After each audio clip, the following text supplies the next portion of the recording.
In your 40 years of mediating conflicts between warring factions around the world, what's the most important thing that you do that creates peace between the people involved?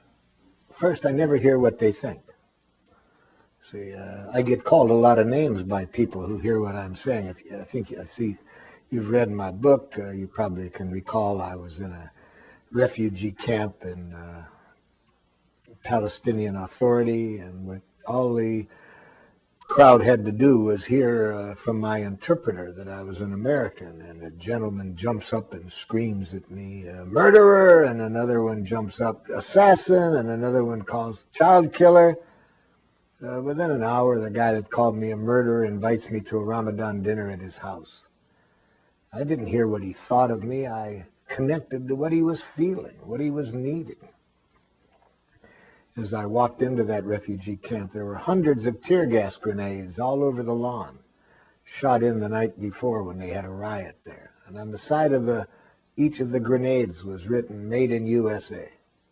So when this guy calls me murderer, hearing that I'm an American, I tried to hear, what is the guy feeling? And I said, "Sir, are you furious?" And then I tried to hear his needs. "Are you needing a different kind of support from my country than you're getting?" And he looks at me in a kind of a stunned way. Apparently that's not the way people respond to him usually when he screams at them. He said, "You're damn right. We don't have sewage. We don't have housing. Why are you sending these weapons?" So I said, "Well, then that makes it clear why you'd be so aggravated. If you don't have these basics and you get these weapons sent over here, I can see that your needs are for some other kind of support." He said, "Do you know what it's like to live under these conditions for all these years?" I said, "So you'd like me to understand just how desperate it can be even for one day, let alone for many years." So I heard what was alive in the guy. Not what he thought I was, a murderer. I didn't say, "I ain't killed anybody." I tried to hear what was going on in him. And when he trusted that I sincerely cared what he was feeling, what he was needing, he could start to hear me then when I said, "Look, I'm frustrated right now because I came a long way to be here. I want to offer something. And I'm worried now that because you got me labeled as an American, you ain't going to listen to me." He said, "What do you want to say to us?" So he could hear me then.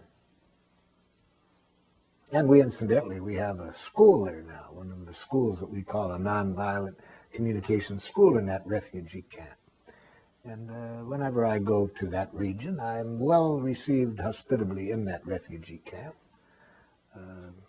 But I had to see the human being behind the names that he was calling me. Being called a name is not the same as being violently attacked by terrorists.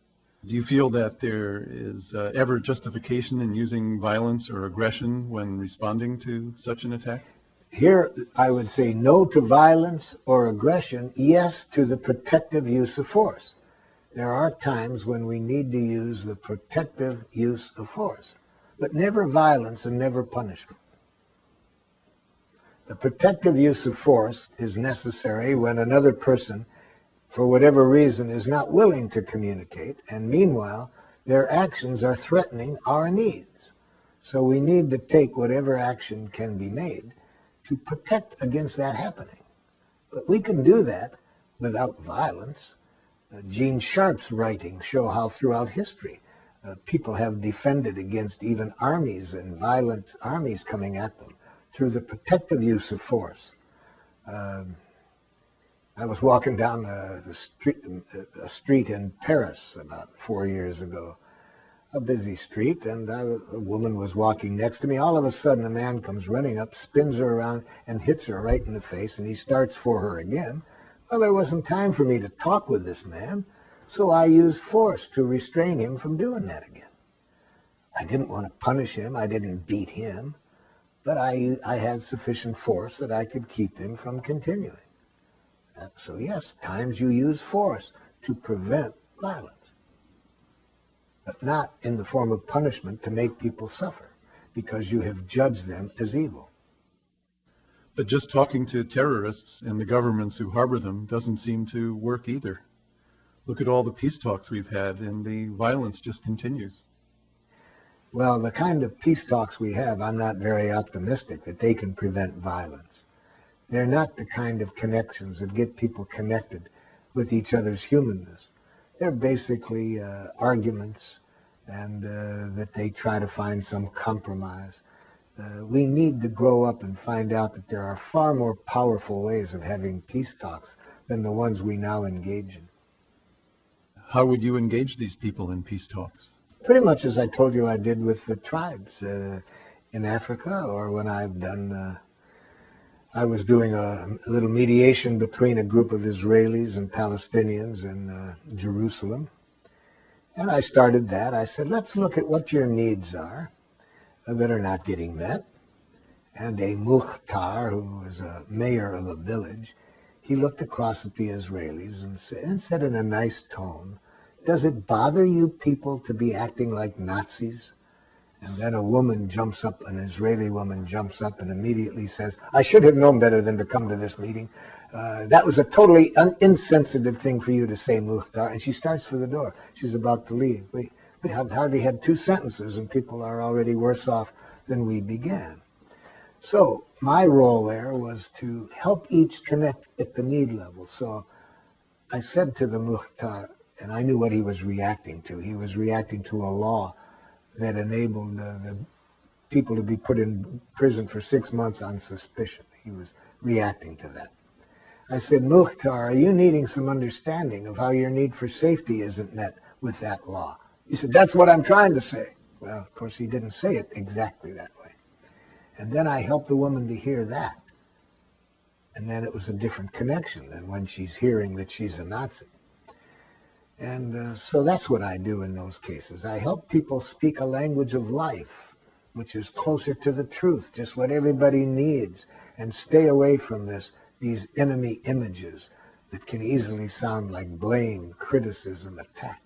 And unfortunately, most people aren't taught the language that I am suggesting, so I have to loan it to them when I do mediations at that level. Considering the amount of violence in the news, what do you say to those who describe your ideas as naive or utopian? I see a different world than the people probably do on the television and in the news. For example, I see the violence. I work in the places with the violence. But what they don't see are the people that I work with who have a different worldview. They have a different consciousness. And these people are spreading their consciousness rapidly. So these people are what give me the hope that they're not hard to find in every country. For example, Father Chris Rajendran, a priest in Sri Lanka.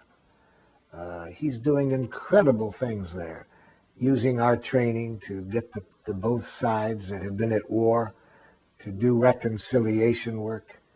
He has an orphanage of kids that have been orphaned by the war from both sides, and he's showing these kids now how to relate to each other in a different way.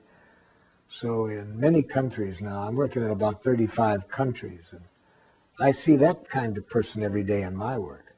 So I see a different world than the people see on the television. I'm not naive. I see the suffering. I was in a refugee camp not long ago in Sierra Leone, and I was working with a French physician was accompanying me on this trip, and when the director of the refugee camp heard that she was a doctor, he said, would you come with me? There's this child that's not very well. And I followed her over, and she was leaning over the child and the mother, and I said, Pascal, what's the matter? She said, the baby's dying of starvation. I said, why? She said, the mother's dying of starvation. And I turned to the refugee camp leader and I said, why is this woman starving? He said, well, why is this child starving? He said, we lose 7 a day. You see. So I've seen this. I'm not naive. I know what's going on. I work in Rwanda. There are people that have had everybody in their family killed. So I know what can happen in this world. But I'm working with people all over the world that tells me it doesn't have to be that way. There's people who have survived all of that and never lost a consciousness that that isn't what our nature is. There's nothing we human beings like more than to contribute to one another's well.